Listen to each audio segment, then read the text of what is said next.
Hello and welcome to today's episode of Rewiring Health. I'm your host, Kelly Kessler, and today we're going to talk about failures and setbacks. And so if you're like me for so many years, just the thought of failing is cringe-worthy.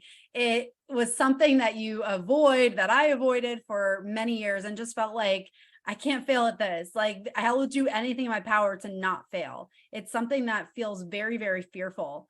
But yet it is a reality of life that there are failures that we're going to encounter in life. And if you were like me, maybe you may have felt like those failures were really just justifying that you weren't good enough at this. And you take them very personally and you attach them to your worth. Like even if whatever you're working on, the project or the relationship, if it failed, that it was something innately wrong with you. And so I want to talk about that and how we can shift our mindset on failures so that way we can move forward and keep pursuing whatever we desire in life without having them derail us like they often do. So I'm going to give you 3 tips in this episode of how you can move past failures and setbacks in your life so that you can keep pursuing what you desire in life and not allow them to control you. So why do we tend to veer away from failure, even though we know it is a part of life? Well, often when we have a failure, we will kind of abort mission. We will have a failure and realize and think that, this is it. Like I failed at it. Obviously, it wasn't meant for me. It wasn't meant, this is not the path I'm meant to go on. So maybe I'll just go some other direction. And the reason why our brains do this, especially when we're wired more of as a perfectionist, is that our brains go to the path of least resistance. So that actually becomes that easy decision. It's much easier to just give up on something, move on to something else in your life, start pursuing something new than to push through those hard moments. So our brain is already wired to do the easiest thing. So we have to be very consciously aware of that and push forward more in those moments, which can be really, really challenging. But again, I'm going to give you some tools of how you can do that. So the first tool I want to share with you is that we first have to expect failure. We actually have to train ourselves to expect failure. So when you anticipate failure, you are more prepared to deal with a failure. So if you are starting a new business, a new project, whatever it is, and you can expect that along the way, there will be a failure, and this is how I'm going to handle it, it doesn't jar you quite as much because you have anticipated this, you have an action plan in place for when failure occurs, and it's not going to derail you like it may have if it was just completely off guard. So we can actually start to train our brain to be consistent, to stay on top of things. And you can do this by setting yourself up with some challenges throughout the day. So maybe it is like a cold shower in the morning that you just jump in and tell your brain, no, we are going to do this. And this is something that I've engaged in, is that I've taken cold showers for months, every morning for months. And there's not one day that you want to do it. It's not pleasant, but it's all about training your brain that no, it's go time. Whether you want to do something or not, it's go time. And it may be hard to see the correlation between dealing with a failure and jumping in a cold shower, but it's all about training your brain to recognize that you're in control of what's going on and that it's not going to take the easy path each time. It's going to have to pursue what you tell it to do. And when you are jumping in a cold shower every morning, it is discipline. It is that action step to be like, no, I'm going to keep pushing forward. It's go time, whether you like it or not. And this actually does create stronger wiring in your brain so that you can keep moving forward each time. Number 2, ask yourself, if you experience a failure, is this the end or is this the beginning?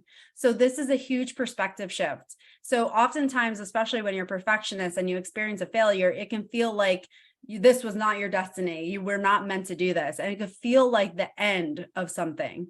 But what if you ask yourself in that moment, how could this be the beginning of something better?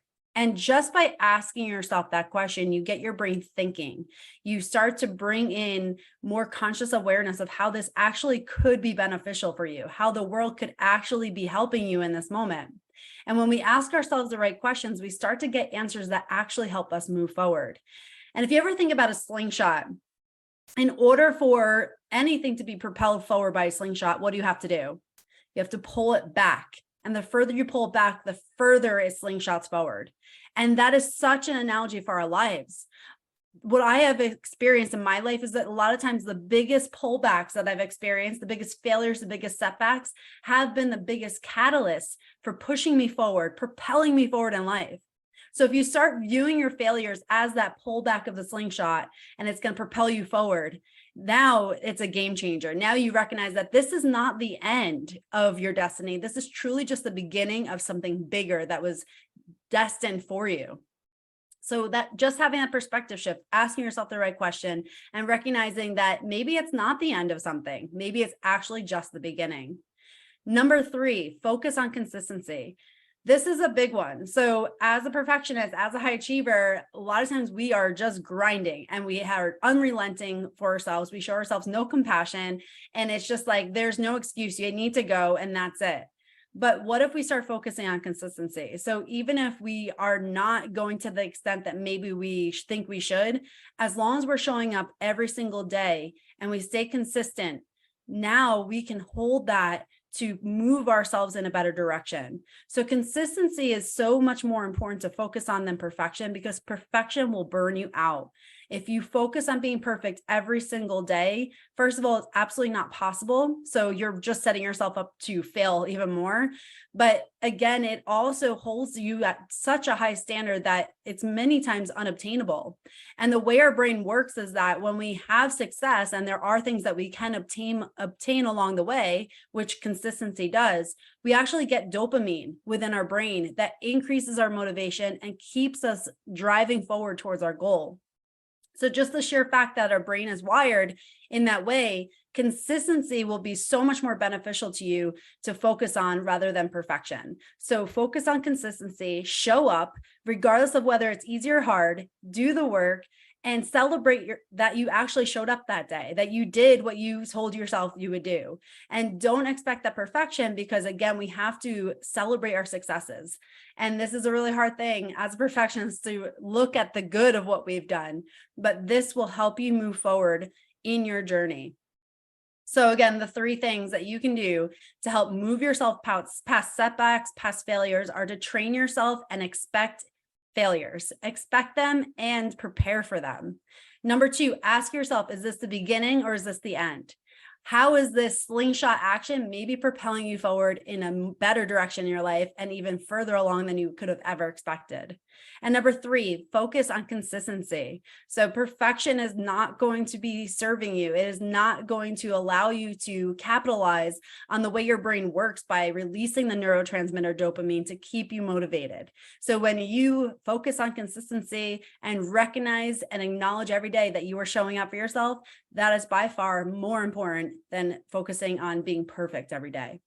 So I hope these serve you to help you move forward in your life and get past those setbacks, get past those possible failures that you may be experiencing along the path. And just know, if you've experienced failure, it probably means you're on the right path, because anything that's worth doing in life is going to be challenging and it's going to come along with failures. So keep that in mind as you move through your day, your week, your year. And if you found value in this, please share this with someone who could also benefit from this. And thank you again for spending your time with me today.